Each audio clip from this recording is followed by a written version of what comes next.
itching like a man on a fuzzy tree. Your friends say you're back to the wild as a bug. In love, I'm all shook up.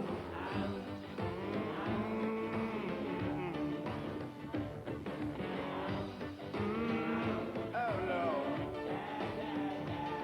where the hands are shaking and the knees are weak.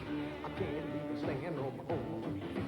Who do you think when you have such lovely love? I'm all shook up.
A Notting Hill Gate, a Lansdowne Crescent, davanti all'hotel Samarcanda, dove 8 anni fa morì Jimi Hendrix. Abbiamo con noi Mike, che a quel tempo faceva il cameriere nell'albergo, e a lui domandiamo cosa successe quel giorno. What happened that day, Mike? Well, Jimmy was staying in the hotel with Monica. Jimmy stava in albergo con Monica, la sua ragazza tedesca. Io lavoravo qui. Quel giorno qualcuno gridò che Hendrix era morto. Arrivò la polizia. Il dottore disse che aveva preso troppe pillole di Mandrax. È vero che prese le pillole, ma la ragione della morte fu che soffocò nel suo vomito perché incapace di muoversi. Da allora, quasi ogni settimana, c'è gente che chiede di vedere dove è morto Jimmy. Questo è tutto.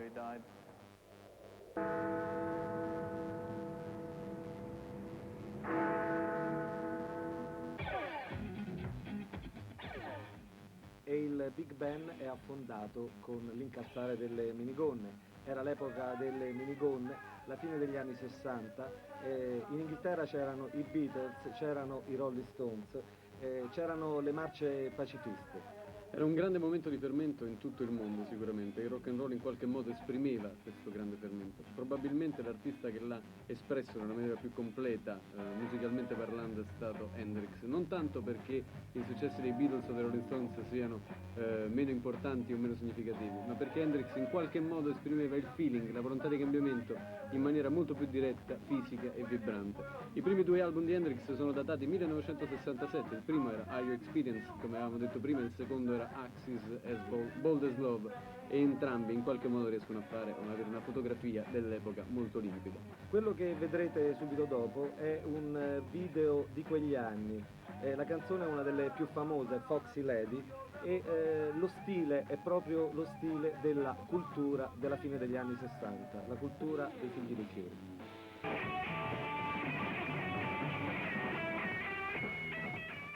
E il suono di Purple Haze è sfumato sull'isola di White. Anche queste sono immagini storiche. È l'ultima grande apparizione pubblica di Jimi Hendrix. Anche uno degli ultimi grandi raduni della generazione del rock degli anni 60. In fin dei conti con Woodstock e con White venne a finire un'epoca, si chiuse una grande epoca di pace, amore e musica che in fin dei conti Jimi Hendrix interpretava a suo modo. Voglio ricordare che queste immagini sono state girate da Gianni Minà.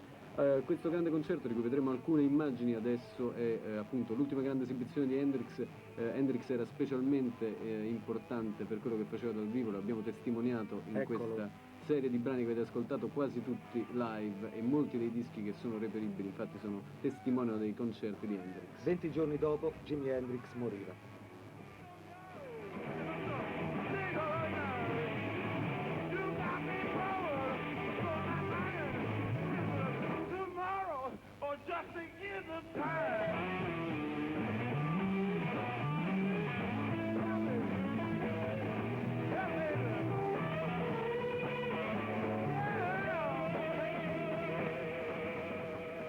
Con te a White c'era anche Jimi Hendrix.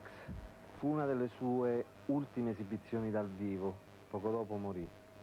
Che cosa ricordi di lui, di quell'avventura? I met Jimi Hendrix in Ottawa, in Canada. There were two clubs, the Capitol Theatre, where rock and roll played, and Libu, where folk music played. The rock concerts ended at 10:30, but the folk singers had to do 5 sets a night, so we went on into the wee hours. So I met Graham Nash there, I met Jimi Hendrix. The night I met Jimmy, he came after his show with a reel-to-reel tape recorder, because there weren't cassettes, there was a big box with reel-to-reel, and he said to me very shyly, "Do you mind if I take your show?" And he set it up on the stage. So I played most of the evening down to Jimmy, like giving me, like, you know, yes, and doing tape reversal. He did all sorts of, like he made me go, because we played it back that night at the hotel. You know, we all stayed in the same hotel. That night he told me something that I found very touching when it came to his death, because it's very difficult for an artist to survive, especially his first change, which is inevitable. I mean, you can go on being the same as you started, but you'll die inside. And the time that you make your first change, like when Dylan went electric at Forest Lawn, you have the wrath of your fans, because they don't want you to stay the same, and yet they don't know that if you don't change, they'll get tired of you. You have to change. So Jimmy was tired at that point of playing the guitar with his teeth. He was tired of being phallic Jimmy, you know. It embarrassed him. He was shy by nature, you know, and sweet. He had a very sweet side. And he wanted to do big band arrangements and stand still. Just stand and play and cut the theatrics. But every time he tried to do it, they would boo him and say, "Jimmy's not himself." So I always thought, in a way, it was a shame that he never made the change, because he's one of the great innovators and geniuses in this business, you know.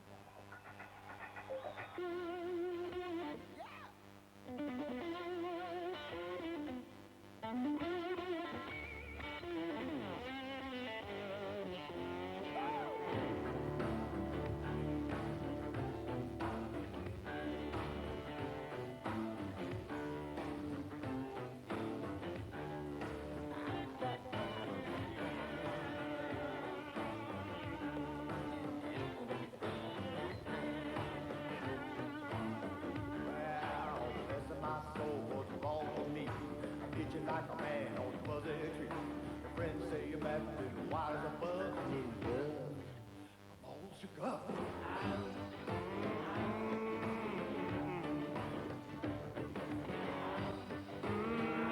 Oh, Lord.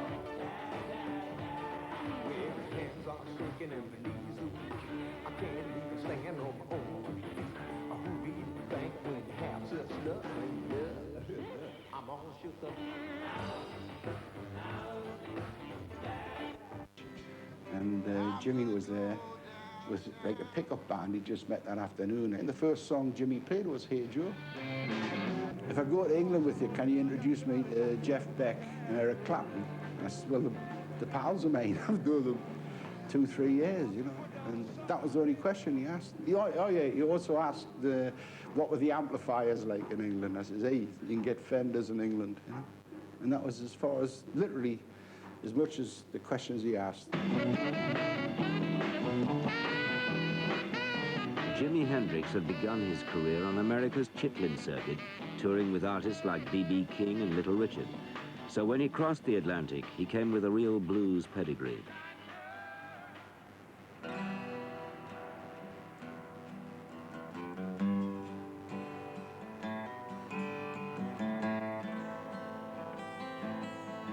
Noel Redding, who now lives in Ireland, was an aspiring lead guitarist who heard that the Disintegrating Animals might have a vacancy.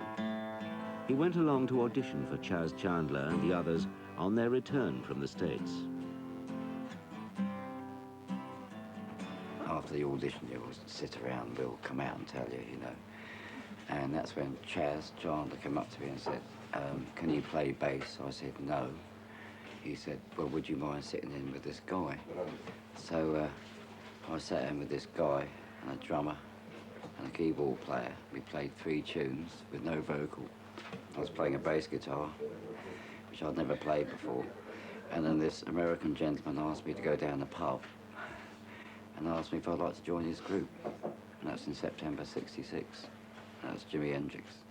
Put the guitar on. He'd be frying bacon. He'd have the guitar on. He'd take the guitar to the loo because it was it had all tiles around the loo. He liked the echo. You know, he walked around with a guitar on 8, 9 hours a day. It wasn't by accident he was that good. Nobody gets that good by accident. His guitar, you'd hear the noise it made, and you could go back and reproduce it immediately. You know, you'd hear one good thing that the band did in its entire night, and you go, oh, it would register with him. Yes, very aware. Well, I just dedicate a song to the Cream. An amazing sort of front man. He wasn't afraid to sort of go out and, you know, perform.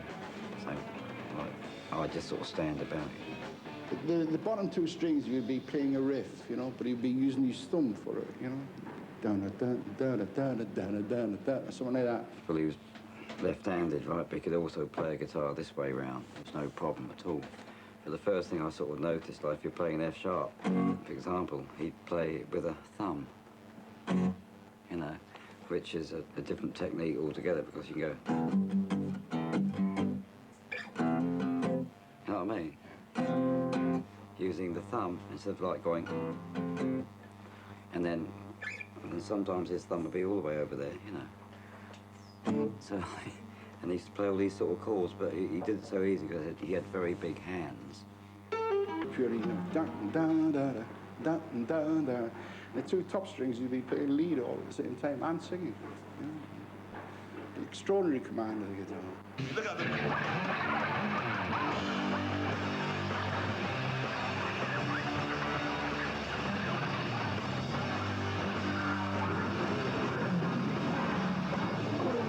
One of the things that made Jimmy's music so much in touch with what was happening then is that when you ingest the LSD, it alters the brain.